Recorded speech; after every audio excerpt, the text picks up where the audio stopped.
vamos a tocar dos temas muy interesantes que son la epilepsia y la migraña en la altura. Como primer tema a tratar es la epilepsia en altura.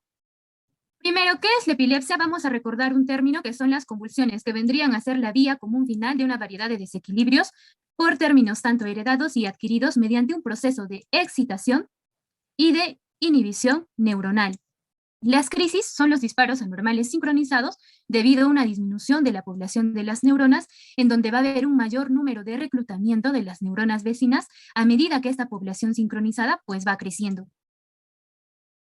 Epidemiológicamente hablando, vamos a ver que la epilepsia afecta de igual manera tanto al sexo femenino como al sexo masculino, en las edades de rango de 11 a 70 años. Se han registrado convulsiones en altitudes moderadamente altas, hablamos a niveles de 2.400 a 3.600 metros y alturas extremadamente altas en un número mayor a 5.500 metros. También se registraron que las convulsiones generalizadas son las que mayormente ocurren y tienen una incidencia acumulada del 3%. Y si hablamos de las convulsiones focales y convulsiones aisladas, su incidencia acumulada pues es de un 10%.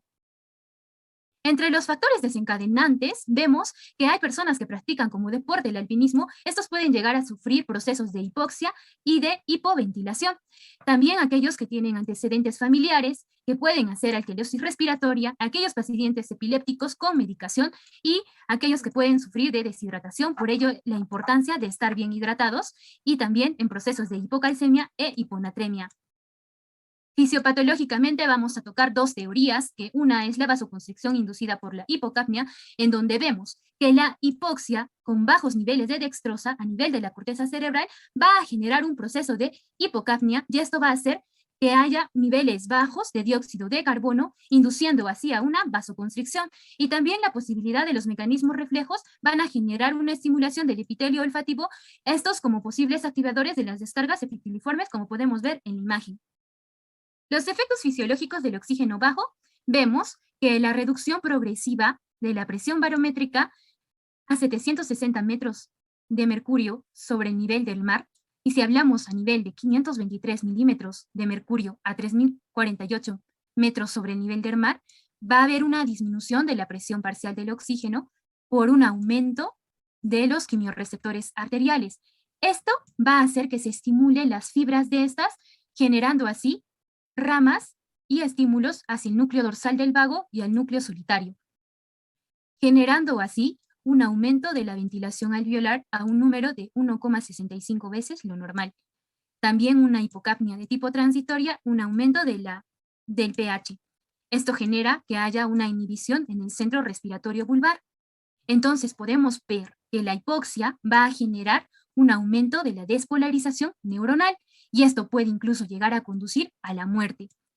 Por ello es importante una sustancia neuroprotectora llamada nicotina, que es capaz de disminuir el daño neuronal. El cerebro, ¿cómo actúa bajo hipoxia? Pues va a empezar a generar ciertos estímulos, como la autorregulación, por el proceso de vasodilatación y por la disminución de la resistencia vascular cerebral durante la disminución de la presión cerebral, teniendo como consecuencias pues una disminución de la hemoglobina, así como también una disminución de la energía. Por ende, se sienten más cansados. También en los cambios estructurales podemos ver que va a haber anomalías en la sustancia blanca, también va a disminuir el volumen de la sustancia gris, también va a haber microhemorragias debido a que va a haber un depósito de la hemosiderina. En los cambios funcionales podemos ver que va a haber una alteración de la autorregulación cerebral, va a haber un aumento del flujo sanguíneo cerebral y también de la permeabilidad vascular.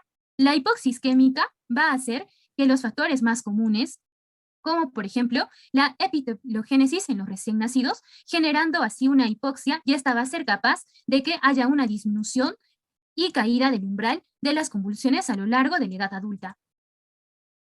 Entonces, como observaciones podemos recordar que estos van a tender a ser ataques por primera vez. Van a ocurrir entre los 2 a 3 primeros días después de la llegada a la altura y existe una subrepresentación del abuso de alcohol y los ataques van a ser más de origen talámico que de tipo cortical. Entonces, la hipovaria y la hipoxia van a ser factores de muy mal pronóstico que podrían llevar al paciente a un estado crítico. Y niveles leves de hipovaria y la hipoxia van a poder y pueden tener un efecto protector contra la lesión cerebral convulsiva.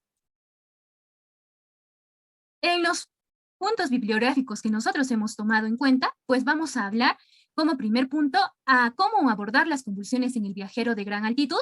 Vemos que las convulsiones van a ser mayormente de tipo tónico-clónicas generalizadas, y estos procesos fisiopatológicos pues van a poder estar implicados estos 4 factores como el edema cerebral a gran altura, la privación del sueño, la hiperventilación y los efectos directos de la hipoxia hipovárica. Entonces, en conclusión, actualmente no es posible predecir con certeza qué pacientes van a ser susceptibles a sufrir convulsiones a gran altura. En el segundo punto bibliográfico, los viajes a gran altura, los riesgos y las recomendaciones para viajeros con condiciones médicas preexistentes. Se cree que las convulsiones a gran altura van a ser provocadas por una serie de factores potenciales. Estos van a incluir alcalosis respiratoria, hipocapnia, hipoxia y privación del sueño. Y la presión barométrica con la presión parcial de oxígeno, la relación que vemos con la altura, podemos ver que a mayor altura va a haber una disminución, una caída de la presión parcial del oxígeno. En conclusión, podemos decir que se debe de considerar el potencial adicional del daño en caso de que ocurra una convulsión en un lugar remoto o mientras se realiza montañismo técnico de alto riesgo. Otra bibliografía que hemos tomado en consideración son las recomendaciones para viajar a la altura con trastornos neurológicos, el cual el objetivo de esta revisión fue resumir el conocimiento disponible sobre las enfermedades neurológicas de gran altura, el riesgo de las personas con trastornos neurológicos acudan a estos lugares de gran altura. Entonces, vemos acá que las recomendaciones en contraindicaciones absolutas tenemos a las condiciones inestables, como por ejemplo un ACV reciente, neuropatías diabéticas, tumores cerebrales, entre otros. Y en las contraindicaciones relativas podemos ver acá la epilepsia basada en la recurrencia de crisis y estabilización de la terapia. También la enfermedad de Parkinson. Entonces, ¿qué podemos concluir de este artículo? Que la epilepsia es una contraindicación relativa, que debe tomarse caso por caso teniendo en cuenta la recurrencia de las convulsiones y la estabilización con la terapia. La nicotina reduce la mortalidad de ratas en desarrollo expuesto a hipoxia con gran altitud y suprime parcialmente la duración de las descargas epilépticas corticales. Esta es otra bibliografía que tomamos en cuenta en donde se data que la hipoxia va a provocar despolarización neuronal masiva y puede llevar a la muerte. Recordamos que la nicotina es una sustancia neuroprotectora capaz de disminuir el daño neuronal, concluyendo que la hipoxia isquémica es uno de los factores más comunes que van a conducir a la epileptogénesis en los recién nacidos, y por ello esta hipoxia va a ser incluso capaz de disminuir el umbral convulsivo durante la edad adulta. Otra bibliografía que hemos tomado son los efectos del entorno de gran altitud sobre la función cerebral en un modelo de convulsiones en ratas jóvenes, en donde vemos que la hipoxia severa va a poder conducir a la hipoxia cerebral, a la isquemia y al edema. Vemos acá los parámetros del encefalograma en los grupos mesetas y planos, en donde vamos a hacer una comparación en la frecuencia de onda aguda, la duración, la amplitud, el intervalo de cresta, la duración de la supresión eléctrica posterior a las crisis, en meseta, el plano y el valor, ¿no? En conclusión, se dice que los pacientes normales o con unas condiciones leves, la hipovaria y la hipoxia pueden tener un efecto protector contra la lesión cerebral convulsiva, y en pacientes en hipovaria y la hipoxia van a ser factores que van a agravar su pronóstico. La disfunción neurológica transitoria a gran altitud, un origen en la corteza temporoparietal, como otra bibliografía, directamente vemos que la hipoxia aguda va a generar impedimentos tanto de tipo agudos como transitorios para el flujo sanguíneo y la oxigenación. En conclusión, podemos ver que el amplio espectro de la disfunción neurológica transitoria aguda a gran altura va a surgir debido a una alteración electrofisiológica similar a una depresión de propagación cortical de la migraña.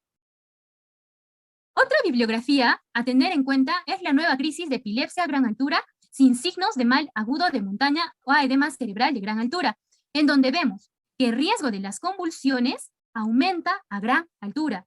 Entonces, esto va a hacer que la persona esté propensa a sufrir de convulsiones, y también si es que esta persona tiene antecedentes de tipo familiares, ¿no? En conclusión, que podemos ver que las convulsiones pueden ocurrir a gran altura, incluso en pacientes epilépticos que tengan una medicación adecuada. En conclusión, vemos que la epilepsia en altura es un trastorno en el cerebro debido a una variedad de desequilibrios heredados y también adquiridos de excitación e inhibición neuronal. Esto va a afectar de igual manera a mujeres y a varones y abarca entre las edades de 11 a 70 años. También vemos que esta está desencadenada por hipoxia, hiperventilación, a pacientes con antecedentes familiares de epilepsia, privación del sueño, deshidratación, alteraciones electrolíticas, ¿no? Como la alcalosis, y en pacientes epilépticos incluso que tengan la medicación adecuada. Recordando la fisiopatología, vemos que esta va a ser explicada por una vasoconstricción inducida por hipoxia y por una posibilidad de mecanismos reflejos. Y la hipoxia cerebral prolongada pues va a conducir a alteraciones de una sustancia blanca, así como a microhemorragias por depósito de hemosiderina. Ya, ahí acaba. Hola. Ay, Mani,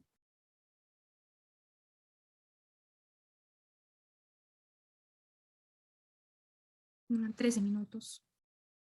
Es mucho.